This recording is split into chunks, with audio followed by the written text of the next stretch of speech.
Hi అండి. ఈరోజు మన స్పెషల్ రెసిపీ మిల్ మేకర్ గోంగూర కర్రీ.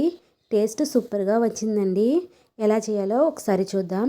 ముందుగా ఒక వేడి వాటర్లో నేను 100 గ్రామ్స్ మిల్ మేకర్ని వేసి ఒక 5 మినిట్స్ అలా వదిలేసానండి. ఆ తర్వాత స్టవ్ వెలిగించుకొని ఒక గిన్నెను స్టవ్ పైన పెట్టుకొని ఒక 2 స్పూన్స్ ఆయిల్ వేసుకోండి. దానిలో ఒక 4-5 పచ్చిమిర్చి, ఒక కట్ట గోంగూర వేసుకున్నానండి, మీడియం సైజ్ కట్ట వేసి వీటిని మంచిగా దగ్గరికి అయ్యేలాగా ఉడకనివ్వండి.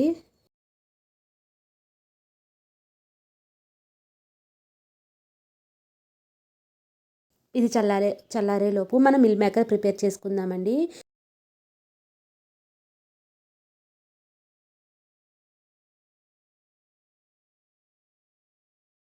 వాటర్ అంతా పిండుకుని ఈ మిల్ మేకర్ని ఇలా సపరేట్ చేసుకోవాలి.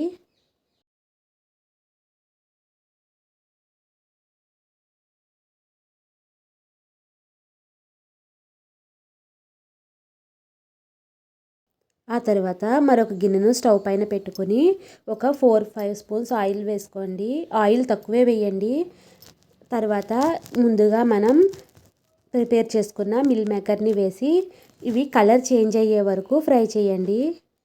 మనం ఎంత ఆయిల్ వేసినా ఈ మిల్ మేకర్ పీల్చేసుకుంటుందండి. అందుకనే ముందు కొద్దిగా ఆయిల్ వేసి ఫ్రై చేసుకోండి.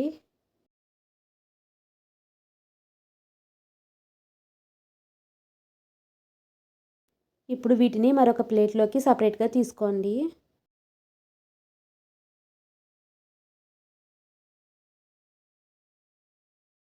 ఆ తర్వాత అదే గిన్నెలో మరొక 4 స్పూన్స్ ఆయిల్ వేసుకొని ఒక 3 పెద్ద సైజు ఉల్లిపాయలు, ఒక 4 పచ్చిమిర్చిని ఇలా ఫ్రై చేసుకోండి.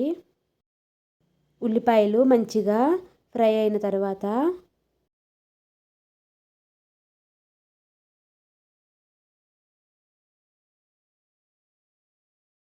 ఒక టమాటాను కూడా కట్ చేసి వేసుకోండి.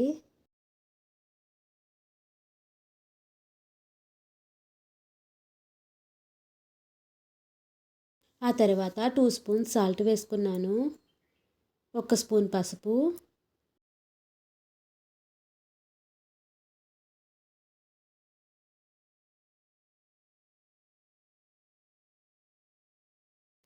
ఒక స్పూన్ అల్లం వెల్లుల్లి పేస్ట్.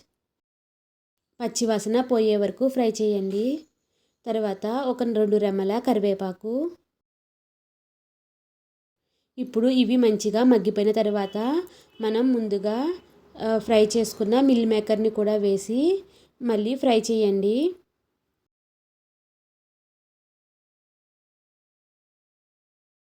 గరం మసాలా, 1 స్పూన్ కారం, 1 స్పూన్ జీలకర్ర పొడి, 2 స్పూన్స్ ధనియాల పొడి వేసి మరొకసారి ఫ్రై చేయండి.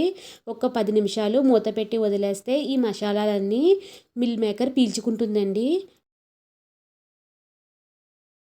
ఆ తర్వాత మనం ముందుగా ప్రిపేర్ చేసుకున్న గోంగూర, పచ్చిమిర్చి పేస్ట్ కూడా వేసి మరొకసారి కలపండి. ఇప్పుడు మీకు ఎంత లిక్విడ్లా కావాలో దాన్ని బట్టి వాటర్ వేయండి. ఇప్పుడు వీటిని మంచిగా మరగనివ్వండి. మనకి కూర దగ్గరికి చిక్కని గ్రేవీలా వచ్చే వరకు ఉడకనివ్వండి. అంతే అండి, మనకి వేడివేడిగా మిల్ మేకర్ గోంగూర కర్రీ రెడీ అయిపోతుంది. Thank you for watching this video.